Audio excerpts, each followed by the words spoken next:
చినశంకరంపేట మండలం చందాపూర్, కాజాపూర్ గ్రామాల్లో బాలల దినోత్సవాన్ని పురస్కరించుకుని స్థానిక ఫౌండేషన్ ఆధ్వర్యంలో లయన్స్ క్లబ్, అహల్య స్వచ్ఛంద సంస్థల వారి సౌజన్యంతో ప్రాథమిక పాఠశాల, అంగన్వాడీ కేంద్రాల్లో విద్యార్థులకు బ్యాగులు, స్టేషనరీ కిట్స్తో పాటు స్వెట్టర్లు అందజేశారు. అనంతరం స్థానిక ఫౌండేషన్ అధ్యక్షులు శివ మాట్లాడుతూ విద్యార్థులు చదువులో ముందుకు వచ్చే విధంగా ప్రోత్సహిస్తూ అనేక రకాలుగా సేవలు అందించడం జరుగుతుందన్నారు. ఈ కార్యక్రమంలో Jangarai society vice chairman Krishnagoud, పాఠశాల chairman Lavanya, doctor Manegal Bhaskar, youth coordinator Swathi, ప్రధాన కార్యదర్శి వెంకటేష్, రాజ్ కుమార్, మహేష్, ఫౌండేషన్ సభ్యులు శ్రీశైలం, విఠల్, రమేష్, నవీన్, అంగన్వాడీ టీచర్లు స్వప్న, పాఠశాల ప్రధానోపాధ్యాయుడు పరమేశ్వర్ రెడ్డి, శేఖర్, నరేష్, రాజు తదితరులు పాల్గొన్నారు. ఫౌండేషన్ సభ్యులు వాళ్ళ ఆర్గనైజేషన్ అంటే మన ఊరు మన బాధ్యత, మన సొంత ఊర్లో ఉన్న పిల్లలకు సేవ చేయాలి. వాళ్ళు చదువు ఇప్పటి నేటి బాలలే రేపటి పౌరులు కదా, వాళ్ళని ఎదగనివ్వాలి.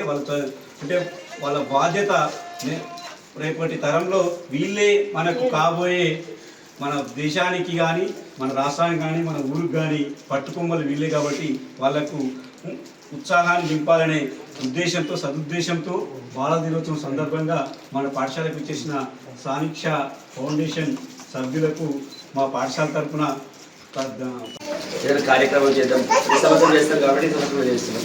అంటే స్వాతి అన్న మా విలేజ్లో కూడా చేద్దామన్నా అంటే సరే మీ విలేజ్లో కూడా సేమ్ చేద్దామని. అసలు ఈ పిల్లలకి బుక్స్ బ్యాగ్ అడిగారట. ఫస్ట్ అక్కడికి వెళ్తే మనకు తెలుస్తుంది కదా అని ఏదో బ్యాగ్ చిన్నగా తీసుకొని వచ్చాను. తర్వాత ఏదైనా కావాలని అరేంజ్ చేస్తాం. ఇది కూడా మా పాకెట్ మనీ, మన పాకెట్ మనీ తోటి అందరూ అరేంజ్ చేసి 100 రూపీస్, 200, 500, 1000 అలా అరేంజ్ చేసి తీసుకొచ్చి ఎందుకంటే యువతలు మాతోనే స్టార్ట్ అయితే నెక్స్ట్ ఫ్యూచర్ ఉంటుంది కాబట్టి మేము కూడా ఎంతోకొంత మార్పు కోసం ప్రయత్నం చేస్తాం. Thank you. మీరు కూడా మాకు అవకాశం కల్పించినందుకు, మీ స్కూల్లో మాకు రావడానికి టైం ఇచ్చినందుకు. మీరు ఇక్కడ అంగన్వాడీ అయితే చాలా బాగుంది. ప్రతి స్కూల్లో ఇట్లాంటివి ఉండే విధంగా ప్రమోట్ చేయడానికి మేము కూడా ప్రయత్నం చేస్తాం. Thank you so much. Thank you sir.